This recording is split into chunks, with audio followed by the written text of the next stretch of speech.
السلام علیکم مولانا صاحب۔ والسلام ورحمۃ اللہ وبرکاتہ۔ مولانا صاحب، قرآن پاک ہر زمانے کے لیے ایک زندہ معجزے کی طرح ہے۔ جی دنیا کی یہ معجزہ ہے اسلام کا۔ تو آپ سے رہنمائی چاہیے تھی کہ آج کل کے زمانے میں ہم قرآن پاک سے کیسے رہنمائی لے سکتے ہیں، اور آپ سب کن آیت بہ آیت ہمیں کوئی روز ہی اس پہ تفسیر بیان کیا کیجیے۔ جی بسم اللہ الرحمن الرحیم، نحمدہ ونصلی علی رسول الکریم، اما بعد۔ یہ آپ نے بالکل درست فرمایا کہ آج کے زمانے کے لیے بھی، آج سے پہلے بھی، 1400 سال پہلے اور قیامت تک کے آنے والے انسانوں کے لیے جو رہنما کتاب ہے وہ قرآن مجید فرقان حمید ہے۔ اس سے بڑھ کر انسان کی ہدایت کی اور کوئی دنیا میں کتاب موجود نہیں ہے، اور اللہ تعالیٰ کا یہ زندہ جاوید معجزہ ہے جو حضور نبی کریم صلی اللہ علیہ وسلم کی زبان اقدس سے جاری ہوا، اور پھر آپ کے صحابہ نے اس کو سنبھالا اور پوری امت کے اندر یہ چلا آ رہا ہے۔ اور اس کتاب کی حفاظت اللہ نے اپنے ذمہ لی ہے کہ اللہ تعالیٰ فرماتے ہیں کہ انا نحن نزلنا الذکر و انا لہ لحافظون، کہ بے شک اس ذکر کو یعنی قرآن مجید کو ہم نے ہی نازل کیا ہے اور ہم اس کی حفاظت کرنے والے ہیں۔ اور یہ بات بھی صحیح ہے کہ اللہ تک کرے کہ ہمارا یہ ارادہ پایا تکمیل کو پہنچے کہ ہم قرآن مجید کی تفسیر، اس کی معانی کے اندر کیا راز پوشیدہ ہیں اور اللہ تعالیٰ کی کیا احکامات اس کے اندر موجود ہیں، وہ ہم انشاءاللہ اب یہ آج سے سیریز شروع کر رہے ہیں کہ سب کن ہم سورہ فاتحہ سے لے کر والناس تک اس کا ترجمہ بھی کریں اور اس کی تفسیر بھی کریں۔ اس سے پہلے بطور تمہید کے میں کچھ باتیں عرض کرتا ہوں کہ اللہ تعالیٰ کا لاکھ لاکھ شکر ہے کہ اللہ تعالیٰ نے مجھے اور آپ کو وجود بخشا ہے، اور اس وجود کے اندر پھر ہمیں اللہ تعالیٰ نے جو عقل والی نعمت عطا فرمائی ہے، یہ اللہ تعالیٰ کی بہت بڑی ایک نعمت ہے۔ جس طرح انسان دنیا کے اندر دو روشنیوں کے ساتھ رہنمائی حاصل کرتا ہے، اگر وہ دو روشنیاں نہ ہوں تو انسان دنیا میں بھٹک کر رہ جائے، اسی طرح اللہ تعالیٰ نے انسان کی روحانی رہنمائی کے لیے بھی دو روشنیاں عطا فرمائی ہیں۔ باہر کی دو روشنیاں تو یہ ہے کہ ایک سورج ہے اور اس کے بعد ہماری آنکھیں۔ اگر ایک آدمی اندھا ہے تو سورج اگرچہ موجود ہے، وہ دنیا کو روشن کر رہا ہے، لیکن اندھا آدمی اپنے اس اندھے پن کی وجہ سے اس دنیا میں چل پھر نہیں سکتا اور اپنی زندگی کے معاملات پورے نہیں کر سکتا۔ تو آنکھوں کی روشنی بھی ضروری ہے اور سورج کی روشنی بھی ضروری ہے۔ اگر انسان کی آنکھوں کی روشنی تو موجود ہو لیکن سورج کی روشنی موجود نہ ہو تو بھی انسان کوئی کام نہیں کر سکتا۔ انسان کی مثلا بینائی تو موجود ہے لیکن سورج طلوع نہیں ہوا، اندھیرے میں انسان کچھ بھی نہیں کر سکتا تھا۔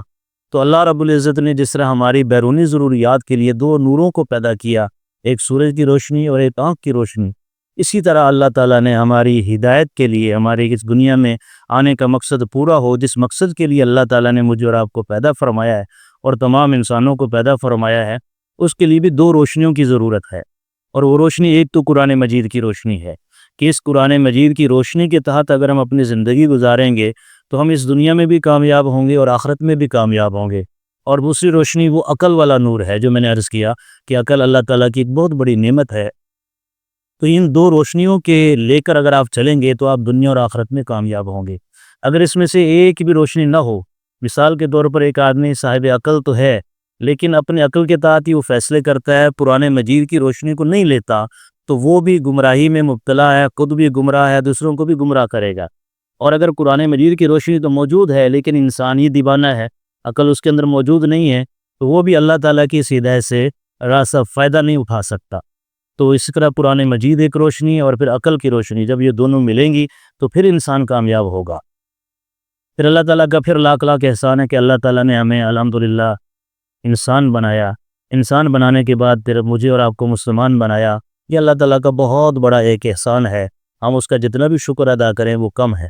پھر اللہ تعالیٰ کے حبیب حضور صلی اللہ علیہ وسلم پر لاکھوں کروڑوں درود و سلام ہو کہ ان کے ذریعے یہ پیغام ہم تک پہنچا ہے، انہوں نے اللہ تعالیٰ کے احکامات کو ہم تک پہنچایا ہے اور ہماری عملاً رہنمائی کر کے بتلائی ہے کہ اللہ تعالیٰ کے احکامات کو کس طرح پورا کرنا ہے، اللہ کی مرضی اور جو منشا ہے اس کے لیے، اس کے تحت اپنی زندگی کو کیسے گزارنا ہے، اس سارے معاملات کو حضور نبی کریم صلی اللہ علیہ وسلم نے کر کے دکھایا ہے۔ پھر اس کے بعد لاکھوں کروڑوں رحمتیں نازل ہوں حضور نبی کریم صلی اللہ علیہ وسلم کے اصحاب پر کہ جنہوں نے اللہ تعالیٰ کی اس روشنی کو، نور کو حضور علیہ الصلوۃ والسلام سے لیا، اپنے سینوں میں محفوظ کیا، آپ کی ہر ادا کو بھی محفوظ کیا، اللہ تعالیٰ کا جو حکم اترا اس کی جو منشا اور مراد تھی اس کو پورا کر کے دکھایا اور اس کو پھر آنے والی امت کے لیے محفوظ بھی کیا۔ پھر اس کے بعد رحمت نازل ہوں آپ تابعین پر، جہاں اللہ تعالیٰ نے علماء کو پیدا کیا، فقہا کو پیدا کیا، علم کلام کے لوگوں کو پیدا کیا اور صوفیوں کو پیدا کیا، کہ جنہوں نے اللہ تعالیٰ کی قرآن مجید سے رہنمائی لے کر حضور نبی کریم صلی اللہ علیہ وسلم کے طریقوں کو اپنا کر، اور صحابہ نے جس طرح ان کو اپنایا تھا اس کی روشنی میں پھر دین کی کما حقہ خدمت کی۔ کچھ حضرات نے فقہ کے اعتبار سے خدمت کی، کچھ حضرات نے علم کلام کے اعتبار سے خدمت کی، کچھ حضرات نے تزکیہ نفس کے اعتبار سے اس کی خدمت کی۔ صحابہ کرام بھی اس قرآن مجید کو لے کر پوری دنیا میں اٹھے اور انہوں نے اپنا تن من دھن حتیٰ کہ اپنے بچوں کو بھی اس راستے میں قربان کیا، اور جہاں جہاں ضرورت محسوس ہوئی انہوں نے جہاد بھی کیا، قتال بھی کیا، اس روشنی کو پوری دنیا میں پہنچایا۔ پھر اللہ کی رحمت نازل ان علماء پر جنہوں نے ہر دور کے اندر اللہ تعالیٰ کی اس ہدایت کو لوگوں تک پہنچایا۔ اب میرے اور آپ کے ذمے دو طرح کی چیزیں بنتی ہیں۔ کچھ وہ لوگ ہیں کہ جو اپنی دنیا میں مگن ہیں، اپنی دنیا میں مصروف ہیں، ہر آدمی قرآن مجید کو بھی سمجھتا، اس کی تفسیر کو نہیں سمجھتا، تو اللہ نے علماء ربانیین پیدا فرمائے جن کے ذمے ہے کہ وہ خود بھی سمجھیں قرآن مجید کو اور لوگوں کو بھی سمجھائیں، اور لوگوں کے ذمے یہ فرض ہے کہ اپنی عملی زندگی کے اندر رہنمائی علماء سے حاصل کریں۔ تو جب علماء سے اگر رہنمائی حاصل کریں گے تو وہ بھی انشاءاللہ صحیح راستے پر چلیں گے۔ اگر علماء سے رہنمائی حاصل نہیں کرتے، اپنی کل زندگی کے اندر، اپنے کاروبار میں بھی، اپنی معیشت کے اندر بھی، گھر کی زندگی میں بھی، باہر کی زندگی میں بھی، ملک کی زندگی میں بھی، کہ پوری دنیا میں وقت کیسے گزارنا ہے، کن کن حقوق کو ادا کرنا ہے، کن کن فرائض کو پورا کرنا ہے، اور دوسروں کے ساتھ کیسے رہنا ہے، ہمسایوں کے ساتھ کیسے سلوک کرنا ہے، والدین کے ساتھ کیسے رہنا ہے، بیوی بچوں کی تربیت کیسے کرنی ہے، یہ مکمل اسلام ایک ضابطۂ حیات ہے۔ تو علماء سے یہ سیکھ کر لوگ چلے گئے تو انشاءاللہ رہنمائی پائیں گے۔ اب اس سلسلے میں جو تفسیر قرآن مجید مشہور ہے، ایک لفظ کے قرآن مجید کی تفسیر، اس میں سب سے پہلے یہ سمجھ لیں کہ اللہ رب العزت نے قرآن مجید کو تو اتارا ہے عربی زبان میں،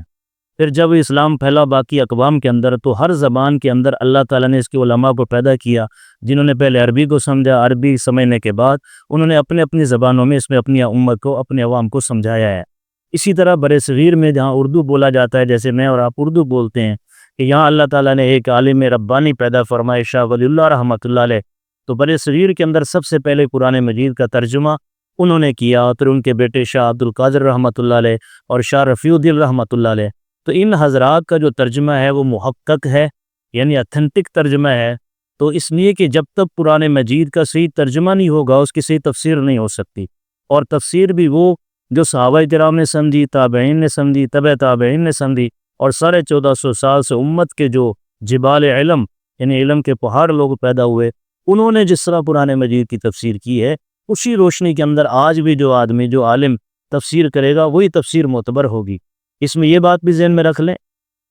کہ قرآن مجید فرقان حمید نہ تاریخ کی کتاب ہے، نہ سائنس کی کتاب ہے، نہ کسی کی اور علم کی کتاب ہے، یہ کتاب ہے انسان کی ہدایت کی، انسان کی رہنمائی کی، اللہ تعالیٰ کی مرضی معلوم کرنے کی، اور حضور نبی کریم صلی اللہ علیہ وسلم نے ان احکامات کو جس طرح کر کے دکھایا اس کو سمجھنے کی کتاب ہے۔ ہاں، اس کے تحت اگر کوئی تاریخی مسائل حل ہوتے ہیں، کوئی سائنسی فارمولے حل ہوتے ہیں، وہ اس کا ایک الگ سے پیدا ہے، لیکن مقصود اصلی وہ انسان کی ہدایت اور رہنمائی۔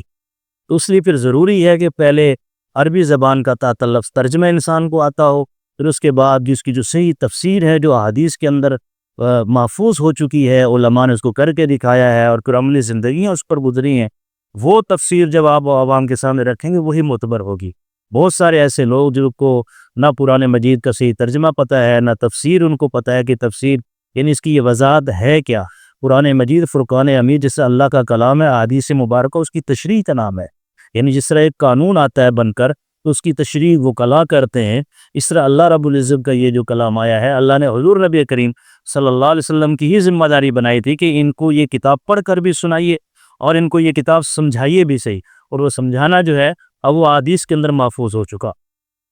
اس لیے قرآن مجید کو جو سمجھنا ہے وہ احادیث کی روشنی میں سمجھنا ہے۔ حدیث سے ہٹ کر اگر آپ قرآن مجید کو سمجھنے کی کوشش کریں گے، اپنی عقل کے تحت سمجھنے کی کوشش کریں گے، یا سائنسی فارمولوں کے تحت سمجھنے کی کوشش کریں گے، یا زمانہ جسے کہتے ہیں نا عصریت کے اعتبار سے کہ اس وقت جو دور چل رہا ہے اس کے حساب سے وہ سمجھنا چاہتے ہیں، تو وہ انسان صحیح تفسیر کر نہیں سکتا۔ ہاں، اس کی تفسیر ایسی ہے چونکہ یہ معجزہ ہے، ہر دور کے اعتبار سے اللہ نے اس کے اندر رہنمائی رکھی ہے۔ ایسا نہیں ہے کہ آپ اپنے دور کو اس پر منطبق کریں، بلکہ قرآن مجید کو اپنے دور پر منطبق کرنا ہے۔ آپ اپنے ذہن کو خالی و ذہن کریں، اس کی ترجمہ، پھر اس کی جو تفسیر علماء نے کی ہے اس کے تحت اس پوری دنیا کے نظام کو ہم نے سمجھنا ہے، وہ آدمی صحیح سے رہنمائی حاصل کر سکتا ہے۔ اگر کسی نے اس طریقے کو چھوڑ دیا تو وہ بہت سے ہم نے دیکھے ہیں، تو خود بھی گمراہ ہوئے اور دوسروں کو بھی انہوں نے گمراہ کیا۔ تو پہلی بات ان میں تفسیر میں یہ آ گئی کہ قرآن مجید کا صحیح ترجمہ، پھر اس کے بعد وہ تفسیر جو معتبر ہے، جو حدیث کے تحت معلوم ہے اور علماء نے اس تفسیر کو اپنایا ہے اور امت نے اس کو قبول کیا ہے، وہ تفسیر ہی معتبر ہوگی۔ جیسے میں نے عرض کیا کہ اس میں پھر شاہ ولی اللہ رحمۃ اللہ علیہ کا ترجمہ محقق ہے۔ بعد نے جتنے بھی علماء نے برصغیر میں خاص طور پر جو علماء نے ترجمے کیے ہیں، ان کو انہوں نے معیار ان تین حضرات کو ہی بنایا ہے، خواہ وہ کسی بھی طبقے سے تعلق رکھتے ہوں، خواہ وہ دیوبندی ہوں، بریلوی حضرات ہو، اہل حدیث حضرات ہو، کوئی بھی ہوں، انہوں نے اردو ترجمہ کرتے وقت ان حضرات کی کتاب کو معیار بنایا ہے اور یہی معیار ہے۔ جیسے میں نے عرض کیا نا پہلے کہ برصغیر میں انہی حضرات نے سب سے پہلے ترجمہ کیا، تو ہم بھی انشاءاللہ اسی بات کو مد نظر رکھیں گے۔ اور ساتھ ساتھ یہ بات بھی سمجھ لیں کہ الحمدللہ چونکہ مسلمان برحق ہیں، اللہ کی آخری کتاب مسلمانوں کے پاس موجود ہے، اس کے علاوہ جتنے بھی تھے اللہ نے ہم کتابوں کو مٹا دیا، لوگوں کے دماغوں سے بھی مٹا دیا، نہ وہ صحیفوں میں موجود ہیں۔ تو گویا کہ مسلمان پوری دنیا کو یہ چیلنج کر سکتے ہیں کہ عیسائیت ہے، یہودیت ہے یا کوئی اور بھی دنیا کی کتاب موجود ہے، کہ اس کتاب کے پورے عرض پر کسی بھی گوشے میں کوئی جھوٹا ہی کوئی اپنا قرآن اپنی کتاب کا حافظ دکھا دیں یا اپنی کتابوں پہ مفسر دکھا دیں، یا کوئی آپ کے علم میں ہو، کوئی پادری ہو یا کسی بھی مذہبی رہنما ہو، وہ اپنی امت کو پوری رہنمائی کرتا ہو، انسان کی پیدائش سے لے کر اس کے مرنے تک کہ پوری زندگی کے معاملات وہ سامنے رکھتا ہو، تبلیغ کرتا ہو، ایسا کہیں بھی نہیں پایا جاتا۔ یہ اعجاز فقط اللہ تعالیٰ نے مسلمانوں کو نصیب فرمایا الحمدللہ، کہ مسلمان اس وقت روئے زمین میں کہیں بھی موجود ہیں۔ آپ کسی بھی طرف نکل جائیں، خواہ آپ ایشیا میں چلے جائیں یا آپ یورپ میں چلے جائیں، شمال میں چلے جائیں یا آپ جنوب میں چلے جائیں، مسلمانوں کا جہاں بھی کوئی بھی طبقہ موجود ہے، آپ دیکھیں گے کہ انہی لوگوں کے اندر اللہ نے علماء بھی پیدا فرمائے ہیں جو اپنی امت کی جو اپنے لوگوں کی رہنمائی کر رہے ہیں۔ گویا کہ قرآن مجید کے حفاظ لاکھوں کروڑوں دنیا میں موجود ہیں، اس کے جاننے والے، اس کے پڑھنے پڑھانے والے ہر جگہ الحمدللہ موجود ہیں۔ یہ بھی اس بات کی بین دلیل ہے کہ قرآن مجید ہی حق ہے اور اسلام ہی حق ہے۔ کسی بھی عالم کے ساتھ کسی بستی میں آپ چلے جائیں، وہ آپ کی پوری زندگی میں رہنمائی کرنے کو تیار ہے، اگر آپ رہنمائی چاہیں۔ ہاں، اگر ہم رہنمائی چاہیں نہ سرے سے، اپنی زندگی کو کیف متفق گزارے جیسے ہم گزارتے آ رہے ہیں، کہ ہماری شادی بیاہ کے اندر ہم اپنے نفس کی خواہشات کو پورا کرتے ہیں، اپنے رسوم و رواج کے پابند ہوئے کھڑے ہیں، ہم نے بچوں کی شادیاں کرنی ہیں یا کاروبار کرنا ہے یا آپس میں معاشرت ہم نے قائم کی ہوئی ہے، رسمیں ہم نے اپنے طور پر بنائی ہوئی ہیں، اگر ہم یہ چاہیں کہ ہمیں پوری قرآن مجید کی رہنمائی مل جائے تو الحمدللہ ہر جگہ پر، ہر بستی میں، ہر جگہ علماء موجود ہیں جو پوری رہنمائی کر سکتے ہیں۔ تو ہم نے بھی انشاءاللہ یہ سلسلہ اس سے شروع کیا ہے کہ قرآن مجید کی تفسیر، صحیح تفسیر جو ہے، جو ضابطے اور اصول میں نے عرض کیے ہیں، انہی ضابطے اور اصولوں کے تحت ہم اپنے لوگوں کے سامنے اس بات کو رکھیں کہ اگر کوئی ساتھی یہ چاہتا ہے کہ میں قرآن مجید اول سے آخر تک جو ہے پوری ترجمے اور تفسیر کے ساتھ سمجھوں، تو انشاءاللہ ہماری قسطوں کو، یہ ظاہر ہے قسطوں کے اندر ہی یہ ویڈیوز ریکارڈ ہوں گی، قسطوں کو شروع سے لے کر آخر تک جو ہے وہ سنتا جائے، تو انشاءاللہ العزیز وہ محسوس کرے گا کہ جو میں نے صحیح قرآن مجید کا ترجمہ اور صحیح تفسیر سمجھی ہے۔ تو اس سلسلے میں اب ہم اگر شروع کرتے ہیں اس کو، اعوذ باللہ من الشیطان الرجیم، بسم اللہ الرحمن الرحیم۔ تو قرآن مجید پڑھنے سے پہلے اللہ تعالیٰ نے اعوذ باللہ میں پڑھوائیے۔ اعوذ باللہ من الشیطان الرجیم کا معنی یہ ہے کہ میں اللہ کی پناہ میں آتا ہوں شیطان مردود کے وسوسوں سے۔ اب اس کی ہم تشریح یوں کر لیتے ہیں کہ میں ساری دنیا کو چھوڑ کر اللہ تعالیٰ کی پناہ پکڑتا ہوں، اللہ کی پناہ میں آتا ہوں، اور اس لیے آتا ہوں تاکہ شیطان جو میرا دشمن ہے، ہر انسان کا دشمن ہے، وہ اپنے مکر و فریب سے، اپنے وسوسے ڈالنے سے میں محفوظ، اس کے وسوسوں سے میں محفوظ ہو جاؤں۔ اللہ کی پناہ میں جب میں آ جاؤں گا تو انشاءاللہ ان ساری چیزوں سے محفوظ ہو جاؤں گا۔ اب دیکھیں، جب آدمی قرآن مجید کی تلاوت کرتا ہے تو سب سے پہلے وضو کرتا ہے، اگر غسل کی آ جائے تو پہلے غسل کرتا ہے، پھر وضو کرتا ہے، وہ ہے کہ ظاہری بدن کی یہ طہارت ہو گئی۔ اسی طرح اللہ تعالیٰ چاہتے ہیں کہ میرا دل بھی پاک اور صاف ہو جائے، تب میں قرآن مجید کی تلاوت کروں۔ اس کے لیے اللہ تعالیٰ نے پہلے کیا فرمایا کہ اعوذ باللہ من الشیطان الرجیم، اور یہ اعوذ باللہ پڑھنا فرق قرآن مجید کا حکم ہے۔ اللہ تعالیٰ نے فرمایا فَإِذَا قَرَأْتَ الْقُرْآنَ فَاسْتَعِذْ بِاللَّهِ، کہ جب تو قرآن پڑھنے لگے تو اللہ کی پناہ میں آ جاؤ۔ اور اللہ کی پناہ میں کس سے آنا ہے؟ شیطان مردود سے ہم نے آنا ہے، اس لیے کہ یہ دنیا ہماری، یہ دارالامتحان ہے، یہاں ہم امتحان کے لیے آئے ہیں۔ ذرا جب آدمی امتحان دیتا ہے تو اس کو پرکھا بھی جاتا ہے، تو اللہ تعالیٰ نے ایک قوت کو پیدا فرمایا جس کا نام شیطان ہے، وہ ہمارے اندر وسوسے ڈالتا ہے، ہمیں صحیح راہ سے ہر وقت اس کی کوشش ہے کہ ہمیں ہٹا دے۔ اور وہ کرتا کیا ہے کہ مثلاً میرے دماغ میں جو خیالات پیدا ہوتے ہیں اس کا کام ہے وسوسوں کو پیدا کرنا۔ جیسے ہم 2-4 ساتھی کہیں بیٹھے ہوں، کوئی آدمی کہتا ہے کہ نہیں بھئی یہ کام نہ کر، اس میں یہ نقصانات ہیں، یہ کام کر لے، اس میں یہ فوائد ہیں۔ اور اگر کوئی دوست جو ہے نا مجھے بگاڑنا چاہتا ہے، وہ مجھے بتائے گا کہ بھئی یہ فلاں کا پیسہ مار لے، تیرے پاس تو پیسے آ جائیں گے، فلاں کو رشوت دے دے، تو رشوت دینے سے فلاں تیرا کام ہو جائے گا۔ بالکل اسی طرح شیطان ہمارے اندر بیٹھ کر وسوسے ڈالتا ہے، لیکن وہ عملاً میرا ہاتھ پکڑ مجھ سے کام نہیں کروا سکتا۔ اس کی جو دوڑ ہے وہ صرف وسوسہ ڈالنے تک ہے۔ یہ جو اندر ہمارے خیالات اٹھتے ہیں، آپ یوں سمجھ لیں کہ جب ہمارے اندر برے خیالات آ رہے ہیں تو یوں سمجھیں کہ وہ سارے شیطان کی طرف سے آ رہے ہیں۔ تو اس لیے سب سے پہلے جو ہے قرآن مجید کو حکم کو پورا کرتے ہوئے جب بھی ہم قرآن مجید کی تلاوت شروع کریں گے، سب سے پہلے ہم اعوذ باللہ من الشیطان الرجیم پڑھیں گے کہ میں اللہ کی پناہ میں آتا ہوں شیطان مردود کے وسوسوں سے۔ پھر اس کے بعد قرآن مجید شروع کرنے سے پہلے بسم اللہ الرحمن الرحیم، اس کے بارے میں یہ طے ہے کہ بسم اللہ الرحمن الرحیم کسی بھی سورت کا حصہ نہیں ہے، سوائے وہ سورہ نمل کے اندر جو پوری ہے انہ من سلیمان و انہ بسم اللہ الرحمن الرحیم، وہ پوری بسم اللہ وہ قرآن مجید کے وجود کا جز ہے۔ اس کے علاوہ جو بسم اللہ ہے یہ صورتوں کے درمیان فرق کرنے کے لیے اللہ نے نازل فرمائی ہے، یہ کسی صورت کا حصہ نہیں ہے۔ بسم اللہ الرحمن الرحیم معنی اس کا کیا ہے کہ اللہ کے نام سے جو بڑا رحمان اور رحیم ہے میں شروع کرتا ہوں۔ اس سے پہلے ایک فعل معذوف ہوتا ہے جسے ہم کہتے ہیں کہ بار پہ جر اسم مجرور، بسم اللہ، یہ جو ہے نا بسم اللہ بار پہ جر اسم مجرور، یہ جار مجرور مل کے کسی فعل سے متعلق ہوتا ہے، اور اس سے پہلے وہ فعل ہے اشرع، میں شروع کرتا ہوں۔ یا کوئی بھی کام انسان کرنے لگے سمجھو اس کام کا یہ صیغہ بنا لیا جاتا ہے کہ میں کھانا کھانے لگا ہوں تو اللہ کے نام سے میں کھا رہا ہوں، میں کپڑے پہننے لگا ہوں تو اللہ کے نام سے میں کپڑے پہن رہا ہوں۔ تو بسم اللہ الرحمن الرحیم اللہ کے نام سے میں شروع کرتا ہوں جو بڑا رحمان اور بڑا رحیم ہے۔ پھر اس کے اندر اللہ نے 3 چیزوں کی طرف اشارہ فرمایا بسم اللہ کے اندر، ایک لفظ اللہ ہے،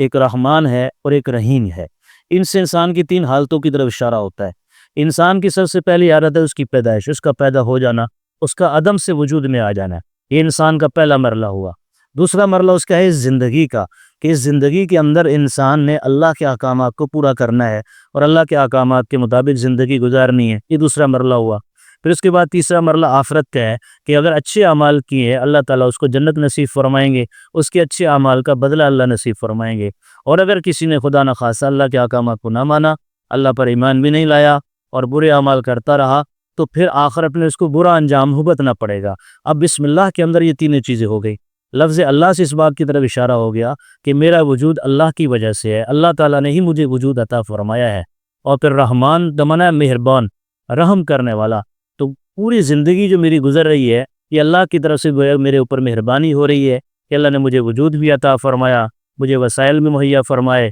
مجھے عقل بھی نصیب فرمائی۔ میں اگر اللہ کے احکامات کو ماننا چاہوں اس کے اسباب بھی اللہ نے مہیا فرمائے، اور اگر میں دوسرے کام کرنا چاہتا ہوں اس کے بھی اللہ نے اسباب مہیا فرمائے ہیں۔ یہ رحمان سے گویا کہ دنیا کی زندگی کی طرف اشارہ ہو گیا، اور رحیم کا معنی ہے آخرت میں مہربان صرف اللہ مسلمانوں پر ہوگا۔ جو شروع امتیں ہیں جو بھی وہ ساری مسلمان تھی،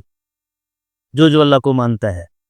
تو وہ رحیم سے گویا کہ آخرت کی طرف اشارہ ہے۔ کہ بسم اللہ الرحمن الرحیم 3 حالتیں میں نے عرض کی، اور تینوں حالتوں کی طرف اشارہ ہے۔ اللہ سے اشارہ ہے ہمارے وجود کی طرف، رحمان سے اشارہ ہے ہماری دنیا کی زندگی کی طرف، اور رحیم کے اندر اشارہ ہے آخرت میں آنے والی زندگی کی طرف۔ اور اسی میں ایک نقطہ یہ بھی عرض کر دوں، جس طرح بعض آپ کہتے ہیں اور صحیح کہتے ہیں، یہ بات حق ہے کہ اللہ رب العزت نے جتنی بھی کتابیں نازل فرمائی ہیں ان سب کا علم اللہ نے سمو دیا، یعنی کہ زبور میں، تورات میں اور انجیل میں، اور تورات اور انجیل کا پورا علم اللہ نے سمو دیا قرآن مجید ہی، اور قرآن مجید کا پورا علم اللہ نے سمو دیا سورہ فاتحہ میں، جب یہ اس کی ہم تفسیر شروع کریں گے انشاءاللہ۔ اور پورے سورہ فاتحہ کا علم اللہ نے سمو دیا بسم اللہ الرحمن الرحیم کے اندر، اور وہ اسی طرح بنا کہ پوری زندگی تو صرف 3 چیزیں ہی ہیں کہ ہماری پیدائش ہو گئی، ہمیں وجود اللہ نے عطا فرمایا، پھر اس دنیا کی زندگی میں اعمال ہیں، پھر آخرت ہے۔ تو پورے اللہ کی طرف سے جتنی بھی ہدایت کی کتابیں نازل ہوئی ہیں ان سب کا مقصد صرف یہ 3 چیزیں ہی ہیں، انسان اپنے وجود کو سمجھے، اس پوری دنیا کی زندگی کو اللہ کے احکامات کے مطابق گزارے اور آخرت پر یقین رکھے۔ تو گویا کہ پوری کتابوں کا علم قرآن مجید میں، قرآن مجید کا علم سورہ فاتحہ میں، اور سورہ فاتحہ کا علم سما گیا بسم اللہ الرحمن الرحیم کے اندر، اور پھر یہ بھی کہتے ہیں کہ بسم اللہ کا علم سما گیا با کے اندر۔ اس کی بھی وضاحت عرض کر دیتا ہوں کہ عربی زبان کا یہ کمال ہے کہ اس میں کچھ حروف کے معنی بھی ہوتے ہیں، یعنی حرف ہے جیسے الف با تا سا، سے حروف کے معنی بھی ہوتے ہیں۔ جیسے میں نے ابھی با پڑھا، یہ بسم اللہ کے اندر شروع میں جو با لگا ہوا ہے اس کا معنی ہے، اور اس کے ایک معنی نہیں کئی معنی ہے۔ ایک معنی اس کا ہوتا ہے الصاق، مل جانا، اور ایک با کا معنی ہوتا ہے استعانت، مدد طلب کرنا۔ اب یہاں بسم اللہ کے اندر اس کا کون سا معنی ہے؟ صحیح قول یہ ہے، یعنی کہ جو زیادہ مناسب معنی بنتا ہے وہ یہ کہ با استعانت کی ہے، اس لیے کہ استعانت کہتے ہیں مدد طلب کرنا، اور مدد طلب تبھی کی جاتی ہے جب انسان کسی معاملے میں پھنس جائے، اس کو معاملہ سمجھ نہ آئے کہ ابھی اس مسئلے کو میں کیسے حل کروں، پھر وہ دوسروں کو مدد کے لیے بلاتا ہے۔ تو با شروع میں آ گئی، اس نے گویا کہ اس بات کی طرف اشارہ کر دیا کہ میں عاجز ہوں، میں کمزور ہوں، میں خود کچھ نہیں کر سکتا، میں اللہ کے نام سے مدد چاہتا ہوں، اللہ مدد کریں گے تو میری مدد ہوگی ورنہ میری مدد نہیں ہوگی۔ تو با کا معنی استعانت یا فٹ بیٹھ گیا۔ اس طرح با کا معنی ایک ہوتا ہے الصاق، جیسے میں نے عرض کیا چپک جانا۔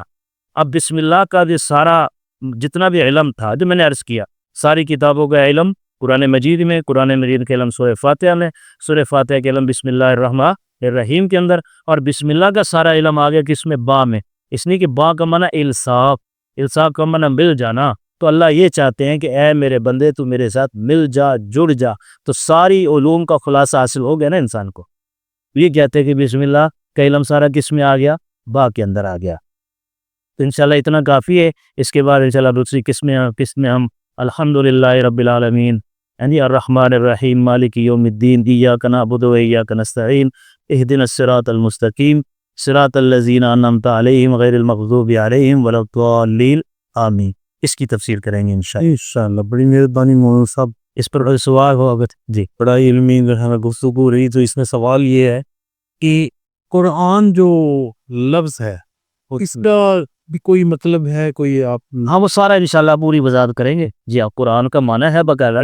جی اگلی قسم میں انشاءاللہ پوری نشست میں، بلکہ اس کے اندر یہ بھی میں عرض کر دوں کہ بسم اللہ کے اندر لفظ اللہ آیا، اس کا معنی بھی بیان کریں گے۔ اللہ کا معنی کیا ہے؟ لفظ اللہ کا معنی کیا ہے؟ رحمان کا معنی کیا ہے؟ رحیم کا معنی کیا ہے؟ انشاءاللہ ہم کوشش کریں گے کہ جتنا ہم گہرائی میں جا کر تفسیر کر سکے۔ یہ تو پورا ایک سمندر ہے نا دی،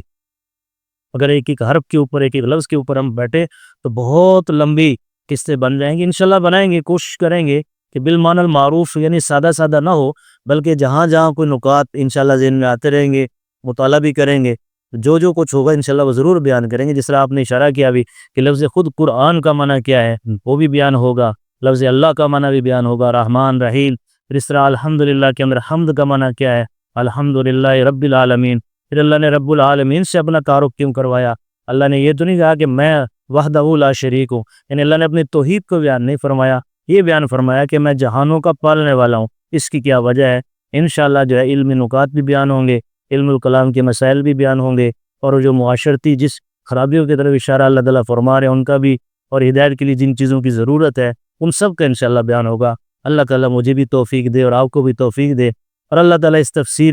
تفسیر کو بیان کرنے کا جو اجر و ثواب ہے وہ سب سے پہلے تو میرے مرحوم والدین کو پہنچائے، پھر اس کے ساتھ جتنے بھی میرے آپ کی جتنے عزیز دنیا سے چلے گئے، جتنے مسلمان دنیا سے چلے گئے، ان سب کی روحوں کو اللہ تعالیٰ اس کا ثواب پہنچائے، اور ہمیں قبر اور آخرت میں بھی راحت کی زندگی نصیب فرمائے، اور آخرت جو آنے والی ہے اس میں بھی اللہ تعالیٰ مجھے آپ کو کامیاب فرمائے۔ صدق اللہ العظیم۔ بڑی مہربانی مولانا صاحب، جزاک اللہ۔